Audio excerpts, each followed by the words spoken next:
handle people making comments about you, or being in your personal business, or you know, people saying things about you? Are you at a point where you just turn it off, or? No, I'm not there yet.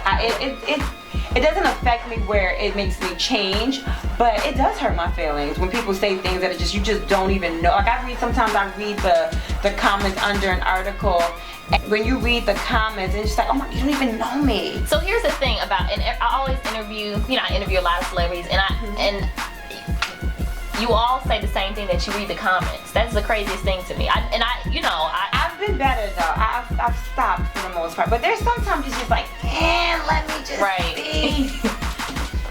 But especially during the show, it was very hurtful because I would hear stuff like, she's such a troublemaker, she's always starting trouble. And if you know me, if you know anything about me, that's the furthest thing from what I am. You know, I'm the least troublemaker. I'm always the peacemaker. I'm always like, we should all just get along. So when I would hear things like that, you could just keep going, because it's gonna rain. Sorry. I'm sorry, boo. That was difficult for me to hear. And then even, you know, people have their own opinions. People judge. People say, you know, this one is ugly. This one, she looks like this. And it's just annoying. It's just, especially when they don't know you and they make comments as to who you are personally.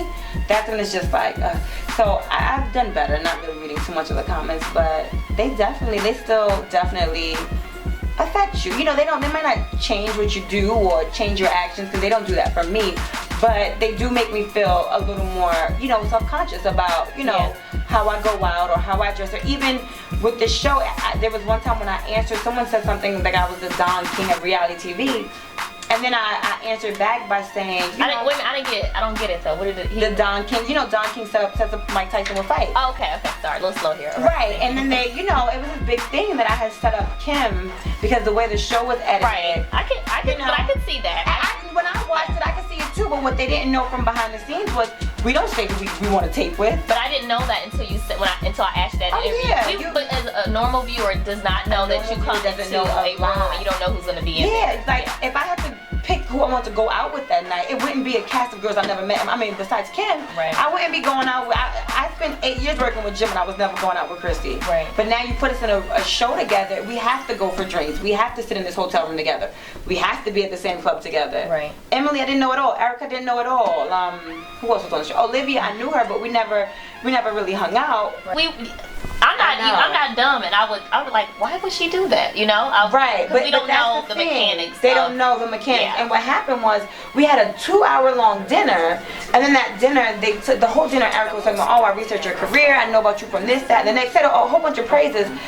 10 seconds of the interview, she spoke about Kim, because I was like, oh, you're just like my friend Kim. You know, you're a model, wanting to be a singer, and she's like, no, I'm not like Kim. Don't compare me. Whatever she said. And then that's the only part of that dinner they kept, because it went along with what happened the next day. And when they edited it, it only fit in to show a story like, oh, she didn't like her to begin with. But I'm like, yeah, okay, fine, it went with your story, but you made me look crazy. Right. You made it look like I bought this girl after she sat there and talked about my friend. And I was like, you know, and not even that, like answering to Jewel, because, you know, Jewel didn't know how the mechanics behind the scene necessarily worked. So when he watched it, he was like, yo, she was talking about her the night before? And the next day when they brought us, you know, when we got to taping the day that her and Erica had the situation, we all got in hair and makeup separately. We got to set, and it was like, okay, Yandy, you're gonna get out the car. Oh, you're gonna walk up to set with Erica. As we're walking up, I'm like, oh, there's Kim sitting there. Great. Right. And I was like, and I didn't know. And then Tierra Marie was sitting there as well. So I was like, and I knew that Tierra was Emily's friend. So I'm like, oh my gosh, is the setup gonna be Tierra and Erica against Kim? I was like, oh, and I got on my heels, I got on a dress. I was like, oh, I'm gonna be fighting shit. I don't understand what this setup is. So I didn't know what it was. Everyone knows what their goal, what their mission is when they get to a scene. You know, you just don't know each other's. Like, Tierra's direction might have been, okay, you're gonna get to know Kim. Kim's might have been, you're here and you and Yandy are having lunch. She might not have even known Tierra was coming or Erica was coming. Or may not be hungry. Or may not even be hungry. Because I wasn't even drinking, and I was there, and I was like, no thanks, no champagne. So, you know, it's just, it's not all that means, yeah, it's definitely real as far as what happens in the scene. Mm-hmm. But it's, it's very situational. You know, you're put in these situations that you normally wouldn't be in. Right. Because when we met 1 o'clock in the afternoon, I would be in my office working. I don't have time for wine and tea. Speaking of work, what's going on with Black Enterprise? How's your experience been? Oh, amazing. I've always been a fan of that magazine since I was in college when it came out. And, you know, it was always been my dream to, well, be on the cover. I haven't gotten that yet. Right. But I'll settle for a blog. You know, I was in the magazine on the second page. You were on inside. Yeah, I was inside. So that was great. So I'm moving on up. Okay. So it's been great. Oh, okay. So let's talk about other ventures really quick. Okay, so you mentioned Missy. She's working on a new album. When can you tell me a little bit more? She's working on a new album. We have a great first single that I think it's just like a hardcore Missy. She's back to her roots. She's back with Timberland. So it's gonna be the Missy that we all fell in love with, that we've been waiting for. Not that she's been gone, because while she herself hasn't been out as an artist, she's produced Monica, she's produced Keisha Cole, she's produced Jasmine Sullivan. She's been working. Now she has a single out with J. Cole, which is a great record as well. So there's a lot going on. What's her first single gonna be? Right now the working first single is called Ninth Inning. I don't know if we're gonna put that one out for sure, but if that's the one, it's a heavy hitter. Do you have a sense of like what quarter her album's gonna come out, or when, or? We should be releasing her single any week now. Okay. So yeah, we're thinking of, you know, June, July probably. Okay. What else do we have going on with you? I have a band called The End Result. That's amazing. Mona Me, we're still producing shows and working on a bunch of stuff. Got some other shows that we're working on. Okay. So it's Can you tell me anything more about other shows that you're working on? Well, you know about Atlanta. Are you? I'm not on the show, no, right? But our company produces it. Mona Me Entertainment produces it. Okay. The other show. So would that make you a producer, or would that make you involved any? Our company produces it. So our company executive produces it. The company that me and Mona have. Okay.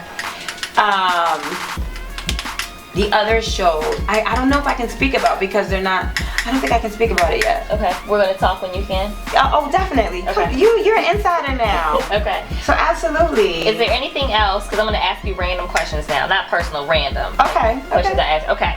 How do you start your day off? Eating. Do that the first thing you do when you wake up? Okay. I'm gonna leave that there. Okay. Where's your favorite place to eat? Sushi Samba. My most favorite place. Where is that? They're everywhere. In every state I go to, I find one. But in New York, down in Soho. Well, no. I don't know if that area is called Soho. 23rd and Park Avenue South. And the one in Miami is amazing. The one in Miami, yeah. It's not as good as the one in New York, but yeah, it's good. Okay. Are you a dessert person? No, not at all. Okay. Do you read a lot? Do I what? Read a lot. I do. What's the last book you read? I read a lot of magazines right now. Last magazine that you read? Well, mine. Everything Goes Well. Okay, gotcha. All right. And you're originally from? New York. New York. Harlem. Harlem. Okay. All right. What's your favorite city outside of where you're from? Probably Atlanta. Atlanta. Okay. The last movie you saw? Oh, I can't even remember. I've been moving so much. What's the last movie I saw? I don't know. I haven't been to movies in such a long time. I don't know. I don't know. I can't remember. Okay. How do you sleep at night? Do you sleep with a bunch of pillows? I can't sleep with a pillow under my head, but I sleep with a pillow. I hug the pillow. Okay. If I'm not hugging my man. Okay. If you weren't doing everything that you're doing now, what profession would you have chosen? I always wanted to be in entertainment in some respect, but I thought I was going to go into entertainment law. Okay. And then I ended up in management. How do you know in a relationship when it's time to let it go? When you cry more than you smile. Okay. What do you regret? In life?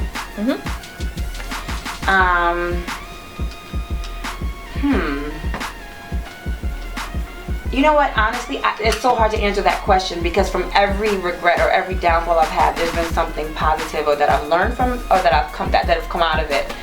So what do I regret? I regret not focusing on family and earlier and being so involved with my career that I put relationships and family and stuff like that on the back burner. So now I'm 30-ish and with no children and really trying now to catch up.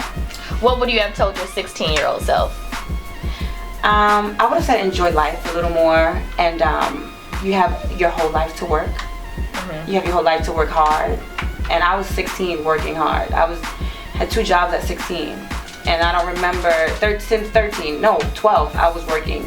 I don't remember really a life without working. So now I got another probably 50 more years of working to do.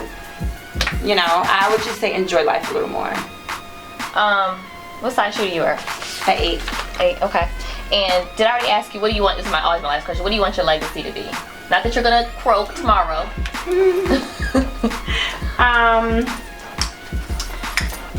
If I wanted people to look back and say, this is what Yandy did, or this is who Yandy was, I would want to be the person that always looked back and, pulled people up and helped people. I want to be known as someone that just didn't do for myself. Because I feel like if I make it, it's no fun if my friends don't have none. I feel like it's very important to turn around and give back. So I go into high schools and I talk to young women. And for me, someone gave me a chance. I started my first internship at HBO when I was like 14, 15. And then right from there, I interned at the Gap. And I was working directly with the VP of PR, and then at the Gap I was working directly with the CEO of the Gap, who was Mickey Drexler at that time. And I got my scholarship from Mickey, and it was all because someone turned around and looked back and helped me. So I feel like if I don't do it, I'm just a phony, I'm a fraud. So that's why, and again, that's why I wanted to do the show, because I'm like, listen ladies, you don't have to sleep with that basketball player, you don't have to have that rapper. Right. You can do it for yourself. So I feel like that's what my legacy would be. Yandy always turned around and lend a hand and pull somebody up to where she is.